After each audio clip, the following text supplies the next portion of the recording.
По постановлению правительства России с мая минимальный размер оплаты труда уравняется с прожиточным минимумом. Сегодня он составляет 9489 рублей. С мая эта цифра будет 11163 рубля. Стоит пояснить, для северных территорий к этой сумме прибавятся еще северные и районные выплаты. Таким образом, в Коми МРОТ составит от 18 до 26 тысяч рублей. На исполнение федерального поручения республике потребуется дополнительно изыскать в бюджете 3 миллиарда рублей. И речь идет лишь про индексацию бюджетной сферы. При этом федеральный центр готов оказать субъектам поддержку, чтобы снизить финансовую нагрузку. Но в то же время нет ни слова, что делать среднему и малому бизнесу. По закону работодатель не имеет права платить меньше минимального размера. В ином случае ему грозит уголовная ответственность. А при нынешней ситуации, когда МРОТ вырастет вдвое, он обязан зарплаты поднять тоже в 2 раза. Для нас вот это вот увеличение минимальной заработной платы до этого уровня, это просто вообще нерешаемая проблема. И сегодня что делают предприятия на самом деле? Вот все предприятия, не только наши, я думаю, что даже бюджет один решит. Сегодня поднимает зарплату низкоквалифицированным, малооплачиваемым работникам и более ничего. То есть мы создаем сегодня социальный такой дисбаланс и такую большую боль, потому что сегодня специалисты, те, которые имеют квалификацию, они сегодня-завтра, вернее, будут такую же зарплату получать, как получают вот эти, будем говорить, младший обслуживающий персонал.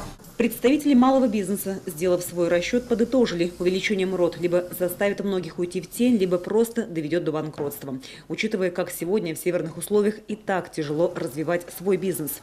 В зоне убыточности будут уже 60% предприятий и отрасли.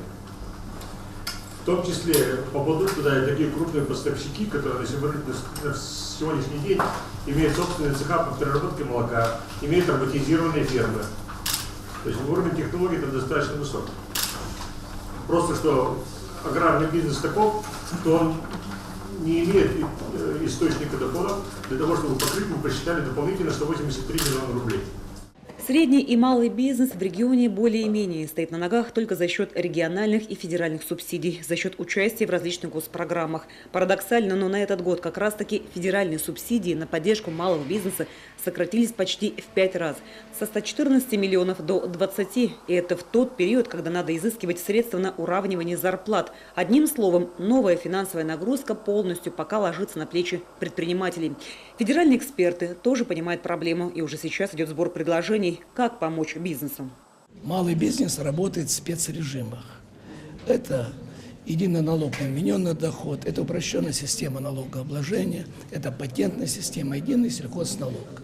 Вот хотелось бы получить предложение в части настройки этих механизмов, налоговых инструментов, которые позволили бы не просто быть, а более того развиваться малому бизнесу. Следующее направление поддержки – это через федеральные программы. Одна из программ, она сегодня была обозначена, это поддержка малого бизнеса, есть такая строчка в федеральном бюджете. К сожалению, снижена в 2018 году эта поддержка, необходимо ее кратно увеличивать.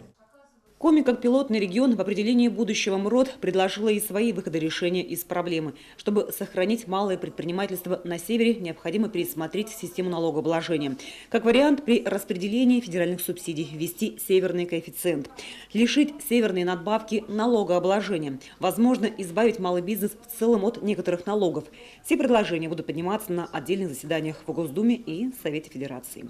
Татьяна Супряткина, Вячеслав Беспалов, телеканал Юрган.